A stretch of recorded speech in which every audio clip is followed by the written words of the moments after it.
Continuamos estudiando el folleto de escuela sabática, eh, mm, la lección número 2, que corresponde al trimestre del año 2025.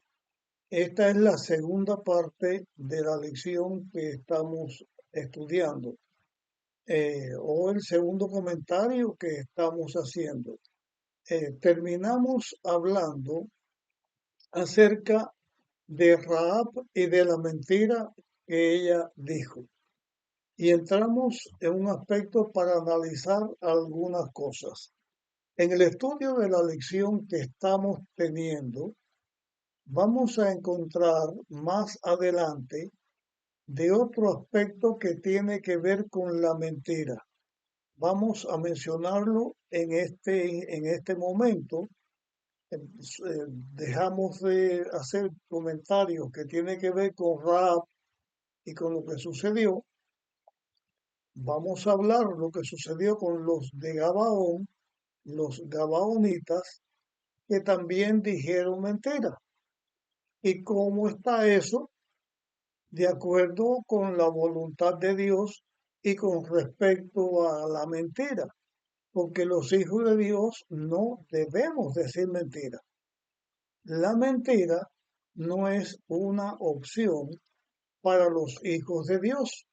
Y este es un tema que ahora he entrado dentro de él porque está aquí en la lección, pero que es un poco delicado y yo no voy a terminar en este estudio porque voy a seguir con el estudio de la lección, pero vamos a dedicar el tiempo para esto, pero estamos señalando que el tema o lo que estamos tratando ahora no voy a tratarlo completamente, sino que voy a decir algunas cosas que espero que sean para bien y que nos ayuden para entender mejor el estudio de la lección de escuela sabática que estamos teniendo en esta ocasión.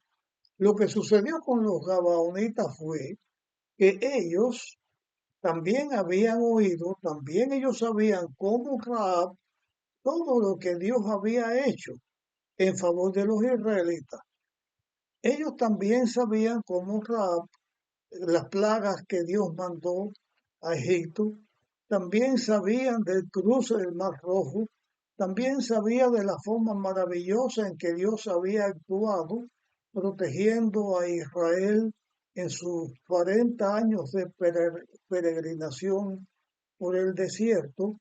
También ellos sabían las victorias que Israel había tenido contra Og y Sehón, cómo Dios los había protegido de esos gigantes y ellos habían ganado ese territorio que estaba antes de llegar a Canaán.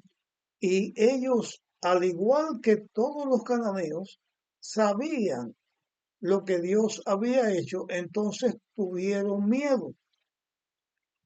Tuvieron miedo de enfrentarse en una lucha contra Dios. Los cananeos tuvieron también miedo de Dios, pero prefirieron mantenerse en el pecado y en su idolatría y enfrentarse en pleito contra Israel, esperando ser vencidos, que sus dioses le ayudaran, pero no se entregaron a Dios. La parte buena de Raab y de los gabaonitas es que ellos decidieron aceptar a Dios y siguieron a Dios. Raab usó la mentira en un momento dado. Los gabaonitas vienen con mentira desde un inicio. Se vistieron como con ropas andrajosas. Ellos se hicieron pasar por personas que vivían muy lejos de Israel.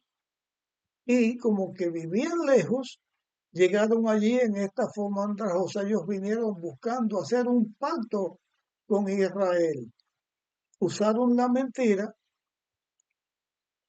pero al fin lograron el pacto que ellos querían. Eso vamos a verlo cuando en el folleto lleguemos allí a hablar con ellos, pero el hecho es que ellos alcanzaron a hacer el pacto y alcanzaron su vida.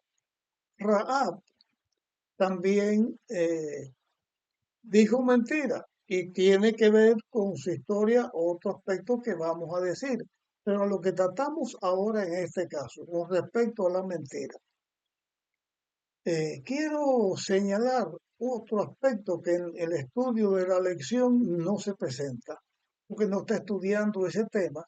Lo añado aquí porque estoy dándole un énfasis especial a esta cuestión de la mentira.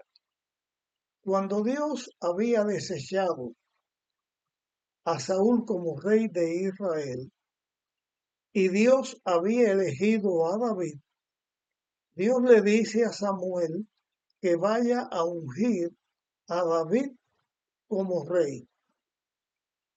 No que David iba a ser rey en ese momento, sino que era el rey que Dios había elegido para sustituir a Saúl cuando llegara el momento de sustituirlo. Ya David fue el rey elegido. David le dijo a Dios, Saúl se va a enterar y me va a matar. Y Dios entonces le responde a Saúl, perdón, Dios le responde a Samuel, dile que fuiste a ofrecer sacrificio a Dios con la familia de Elí. Fuiste a hacer sacrificio, adorar a Dios con la familia de Elí. Y entonces, cuando Saúl se entera, Samuel le dice que fue a ofrecer sacrificio, adorar a Dios con la familia de Elí. Y eso fue verdad, pero no le dijo lo que Dios había dicho de ungir a David. ¿Qué hubiera pasado si Saúl se entera que fue a ungir a David? Hubiera tratado de matar a David como después trató de hacerlo. Pero Dios no le dijo a Samuel que dijera una mentira, sino que dijera algo que era verdad, pero no tenía que decirle todo el motivo a lo que él fue.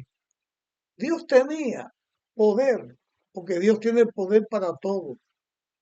Para que Saúl no hiciera nada, Dios tenía todas las maneras que pudieran existir para que Saúl no hubiera hecho nada. Dios tenía todo el poder para proteger a Samuel, pero Dios no usó eso. Dios usó otra manera. Esa otra manera que Dios usó fue decir algo que fue verdad que Saúl hizo, pero no tenía que decir todas las cosas. Entonces, con respecto a la verdad y la mentira, hay algo que debemos tener en cuenta. No debemos decir mentiras, pero tampoco tenemos que decir todas las cosas como son, al por menor, a cada detalle. No tenemos que hacerlo. Otro aspecto en la experiencia de Pedro con Jesús, cuando Pedro le dice a Jesús con respecto al pagar el impuesto, y Jesús le dice, no hay que pagarlo, pero para que no haya un escándalo, para que no haya un problema, ve al lago, tira el anzuelo y el primer pez que pesque va a tener una moneda en la boca y con ella paga el impuesto tuyo y el mío. No fue que Jesús condesciende con una mentira, porque no tenía que pagarlo, sino que actúa en el poder de Dios para que Pedro reciba un milagro y le enseñe y para que no haya un conflicto. Dios, en el mundo de pecado donde vivimos, no nos enseña a decir mentiras, pero tampoco tenemos que decir todas las cosas como son que pueden hacer daño a otra persona.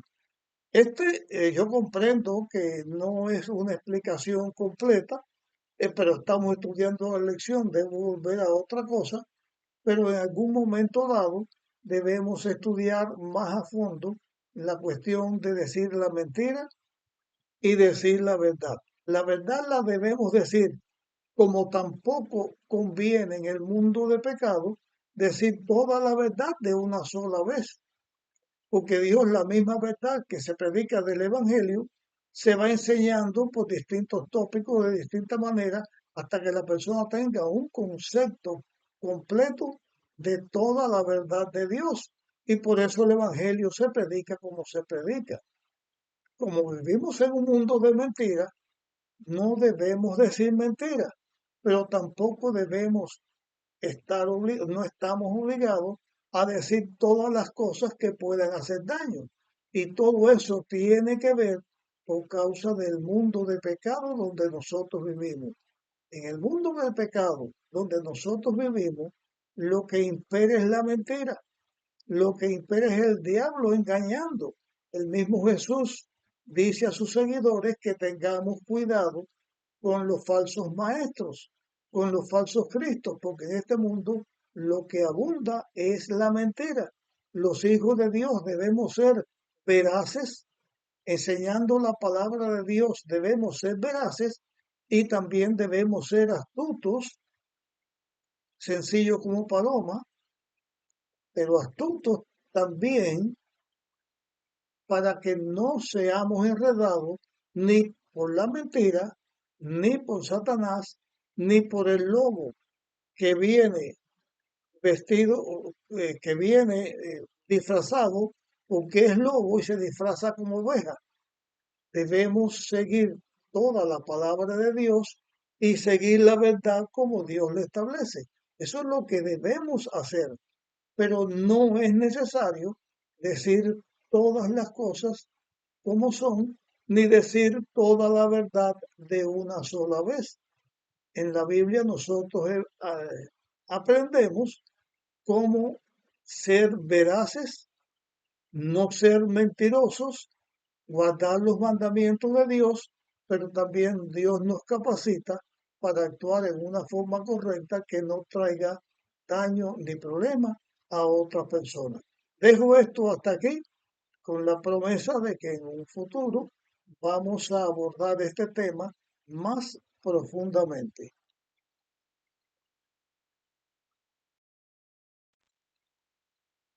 Volviendo a Rahab, nosotros encontramos que Rahab tuvo fe en Dios. Ella eligió a Dios y actuó como una persona que se estaba entregando a Dios. Y ella ocultó que los espías habían estado con ella y ayudó a los espías porque ella había tenido la decisión de entregar su vida a Dios y también poner a su familia bajo el cuidado y la protección de Dios. Y aquí se nos presenta otro aspecto en la lección. Es el aspecto de la fe y de las obras. Raab tuvo fe en Dios y fue justificada por la fe que tuvo en Dios, pero fue llevada a obrar de la manera en que obró y también fue justificada porque esa fe que ella tuvo le dio fruto. ¿Cuál fue el fruto que ella tuvo?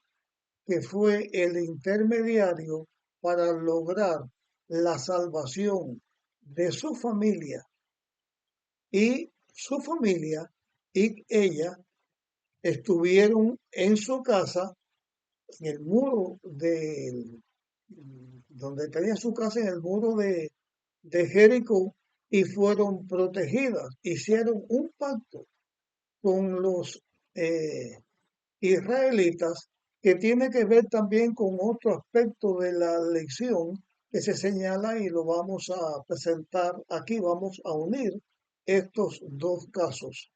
El pacto que hizo Rahab con los espías fue que su familia iban a estar en su casa. Para que no hubiera confusión, ella actuó en la ventana, posiblemente la misma ventana que hubieran usado los espías para salirse de la ciudad, porque estaba en el muro, se colgaron de ahí, salieron de la ciudad. En esa misma ventana, puedo decirlo ahí, pero un lugar reconocible, donde se puso un cordón rojo de grana. Cuando vinieron los israelitas bajo la dirección de Dios y los muros de Jericó se cayeron, Dios hizo aquí dos milagros.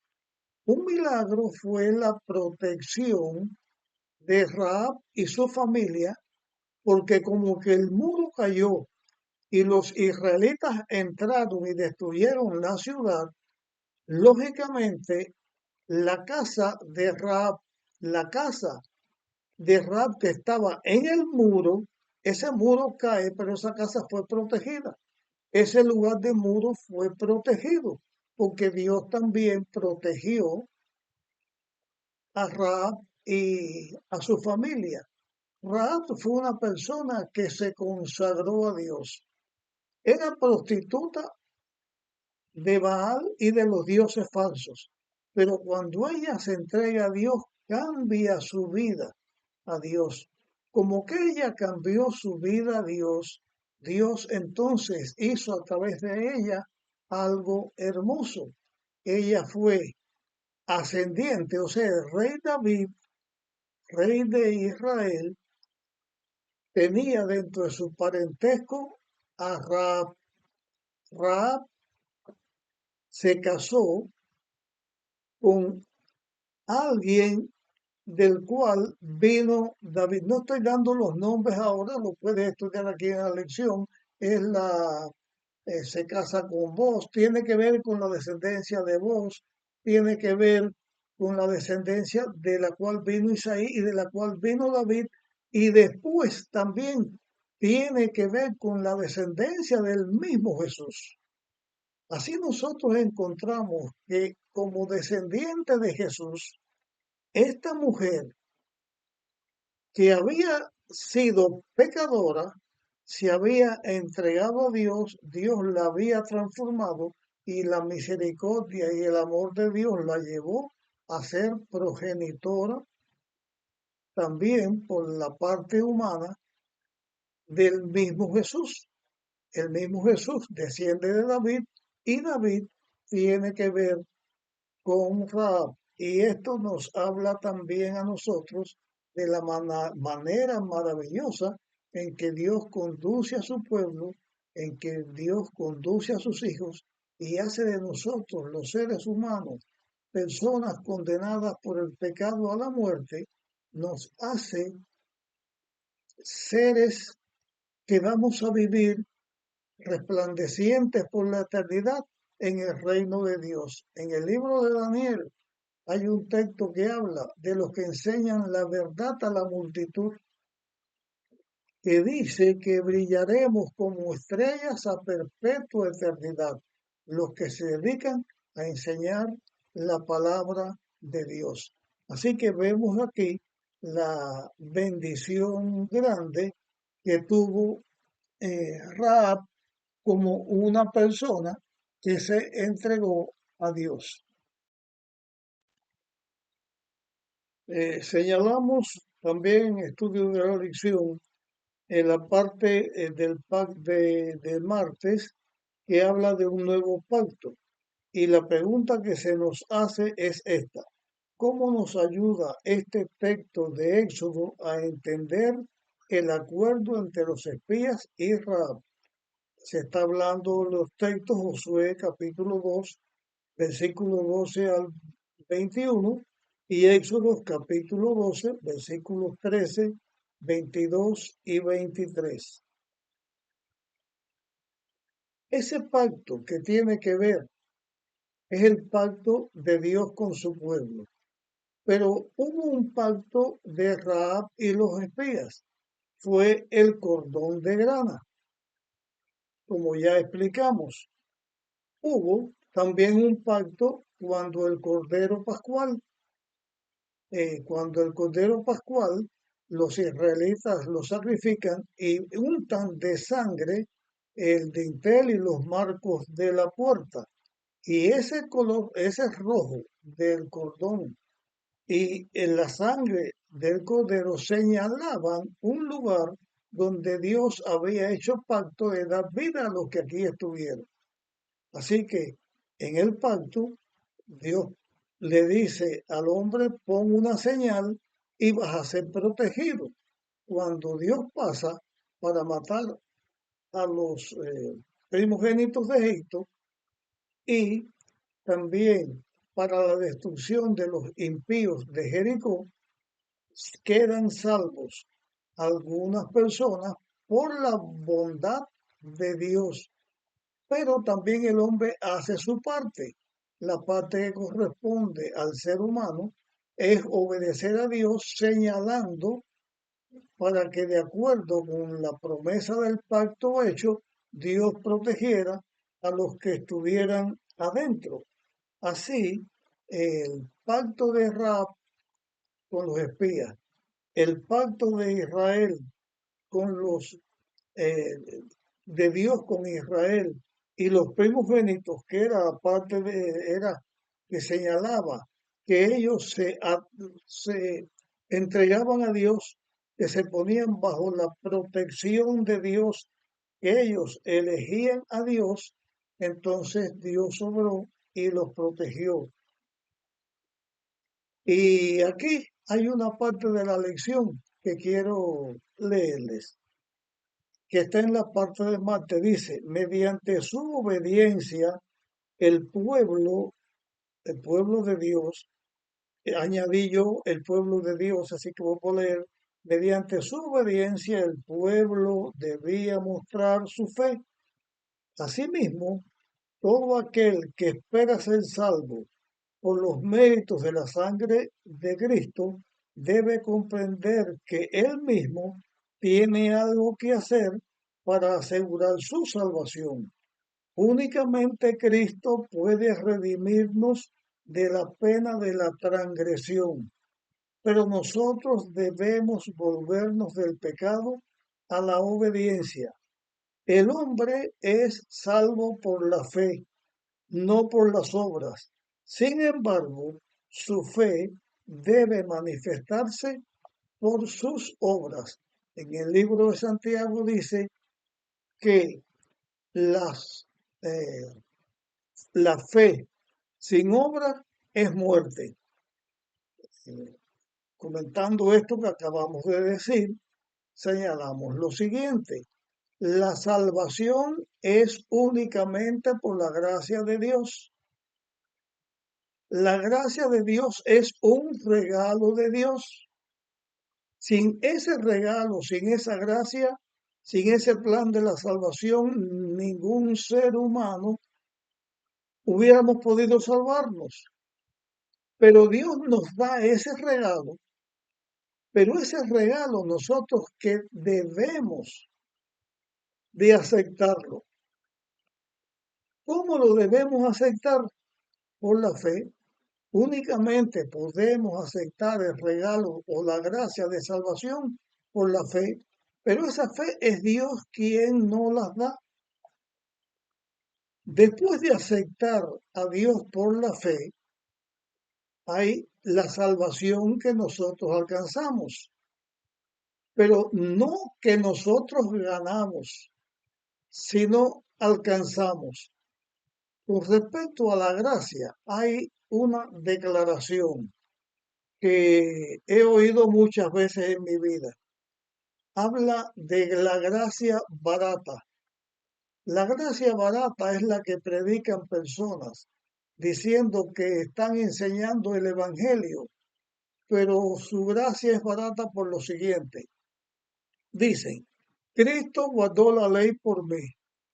Cristo obedeció por mí. Ahora, como que Cristo guardó la ley por mí, ya yo no tengo que guardar la ley.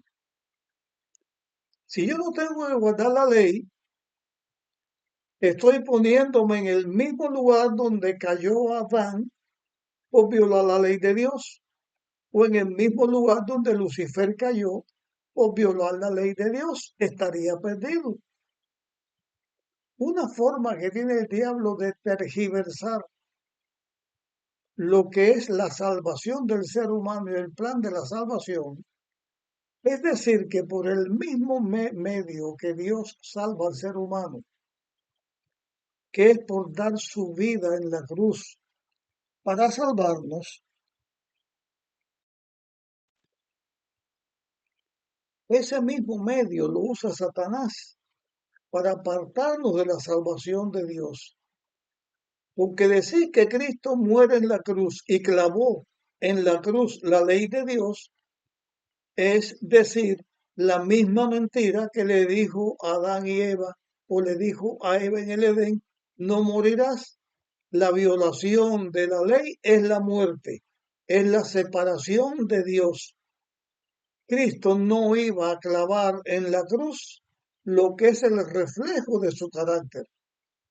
La cruz refleja el amor de Dios, igual que el Evangelio refleja el amor de Dios. La salvación la perdimos por causa del pecado. Cristo muere y paga nuestra culpa en la cruz y nos capacita para vencer al pecado. ¿Cómo podemos vencer al pecado? Guardando la ley de Dios. ¿Cómo podemos guardar la ley de Dios? De la misma manera en que Cristo la guardó cuando se hizo un hombre, guiándonos en la vida por la palabra de Dios y guiándonos por la dirección del Espíritu Santo. Luego, luego, la salvación del ser humano es por Dios, pero cuando Dios nos salva, entonces vivimos una vida de obediencia a Dios, porque es el fruto de Dios, el fruto del Espíritu, el que hace que vivamos una vida en obediencia a Dios y siguiendo la voluntad de Dios. Con respecto a los gabaonitas, que ellos mienten para hacer un pacto con Israel, hicieron mal en mentir. Pero por la otra parte, si ellos no hubieran dicho que que eran de otro lugar, posiblemente los israelitas no hubieran hecho el pacto. Pero los israelitas cometieron un error. Los líderes israelitas cometieron un error. Ellos no consultaron a Dios, no consultaron la palabra de Dios y por eso fueron engañados. De todas maneras, Dios los guió para bien y los gabaonitas, ellos se entregaron a Dios para bien y se sintieron bien como parte del pueblo de Dios, aunque fueran sirvientes. Aunque eran sirvientes, ellos se entregaron a Dios y Dios los protegió. Y aunque en la historia bíblica no se estudia en esta lección, pues se presenta casos en que los gabaonitas sufrieron, Dios protegió a los gabaonitas y Dios también los bendijo a ellos. Y encontramos un dato que nos habla acerca de los gabaonitas y cómo la gracia de Dios en ellos fue eficiente. Cuando Israel fue llevado cautivo por los babilonios, hubo gabaonitas que también, como vivieron como israelitas, como sirvientes de los israelitas, pero como israelitas confiaban en Dios, ellos también fueron llevados cautivos a, a Babilonia. Pero cuando los israelitas vinieron de regreso para construir Jerusalén, según está escrito en Nehemías capítulo 7 y versículo 25, encontramos que 95 gabaonitas vinieron también para construir a Jerusalén a los muros de Jerusalén y el templo de Jerusalén. Quiere decir que los gabaonitas, también ellos, se entregaron a Dios. Y sin hacer otros análisis, vamos a decir esto: los gabaonitas, ellos no se rebelaron contra Dios, tuvieron fe en Dios, se entregaron a Dios, eligieron una forma incorrecta de hacerlo, pero Dios los bendijo y les dio la victoria final. Finalmente, los gabaonitas también formaron parte del pueblo de Dios, como se ve señalado aquí en la construcción de Jerusalén después del cautiverio de Babilonia. Al ser humano pecador que nos entregamos a Dios y adoramos y seguimos a Dios, también Dios nos va a dar la victoria final, porque Dios va a premiar con la victoria a todo ser humano que quiera seguir a Dios. Después de este estudio tendremos otro estudio más de nuestra lección, dando otros datos que pueden ser de ayuda para todo el que quiera escucharlo. Así que nos vemos en nuestra próxima grabación.